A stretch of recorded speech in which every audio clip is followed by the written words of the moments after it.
दोस्तों, नेपाल जल रहा है, संसद में आग, मंत्रियों पर हमले और प्रधानमंत्री ओली का इस्तीफा।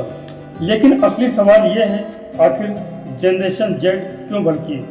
क्या ये सिर्फ सोशल मीडिया पर बैन की वजह से या फिर इसके पीछे बहुत ही गहरे घाव थे? 4 सितंबर 2025 को नेपाल सरकार ने social media platforms Facebook, x और यूट्यूब पर प्रतिबंध लगा दिया लेकिन जनता नाराज हो गई। सरकार ने कारण बताया सिक्योरिटी रीजंस, लेकिन जनता ने इसे अभिव्यक्त की आजादी को छीना जाना माना। दोस्तों, यहीं से असली कहानी शुरू होती है। Number 1, corruption.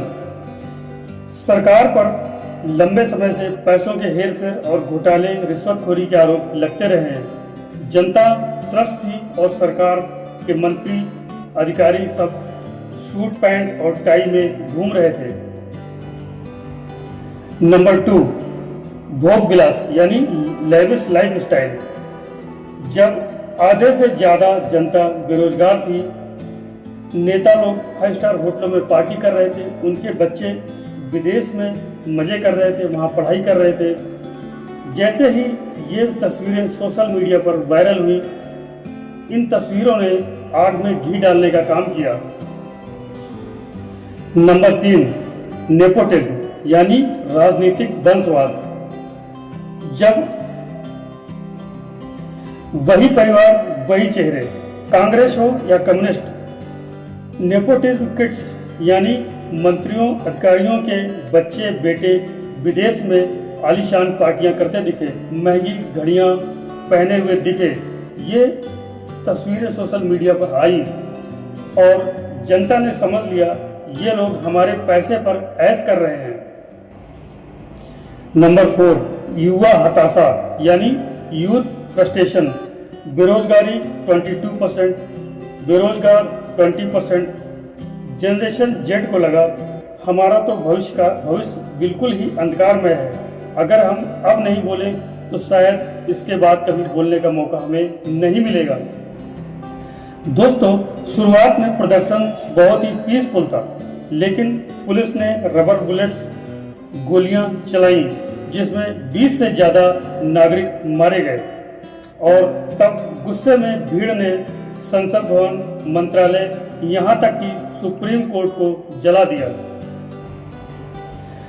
बहुत सारे नेताओं को बचाने के लिए सेना उतरी तो, लेकिन भीड़ ने उन्हें भी नहीं छोड़ा। फाइनेंस मिनिस्टर, बहुत सारे मंत्रियों को सरेआम पीटा गया। पूर्व प्रधानमंत्री की पत्नी को आग के हवाले कर दिया। भीड़ बहुत ज्यादा ही उग्र हो गई थी। दोस्तों, इसका असर भी हुआ। सरकार ने बैन वापस लिया, सोशल मीडिया से प्रतिबंध हटा दिया। प्रधानमंत्री ओली ने इस्तीफा दे दिया और बताया ये समाधान है। इवन गृह मंत्री ने भी इसे नैतिक जिम्मेदारी लेते हुए अपना इस्तीफा दे दिया। लेकिन सवाल ये उठता है, क्या इस्तीफे से समस्या का समाधान हो पाएगा? सूडान गुरुंग और अन्य नेताओं ने इस आंदोलन को संगठित किया। नेपोटिज्म के खिलाफ ये पहला मास प्रोटेस्ट बना। यूएस ने और यूएन ने मानवाधिकार की अपील की कि इसे अब बंद कर देना चाहिए। जनता ने महसूस किया कि जब वो उठ खड़े होते हैं तो सत्ता की नींव हिल जाती है। दोस्तों, नेपाल अब एक चौराहे पर है। राजनीतिक अस्थिरता अभी खत्म नहीं हुई है।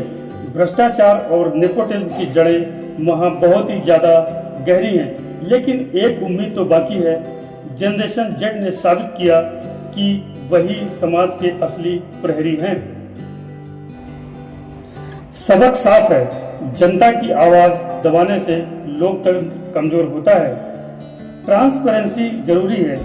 जब युवा खड़े होते हैं तो सत्ता की चूल्हे हिलना तय है। नेपाल संकट हमें सिखाता है लोकतंत्र नेताओं की मिल्कियत नहीं बल्कि जनता की धड़कन है। जनरेशन जेड की ये जंग नेपोटिज्म और सरकार के खिलाफ एक नई जंग का ऐलान है। शायद नेपाल की सही शुरुआत अब है।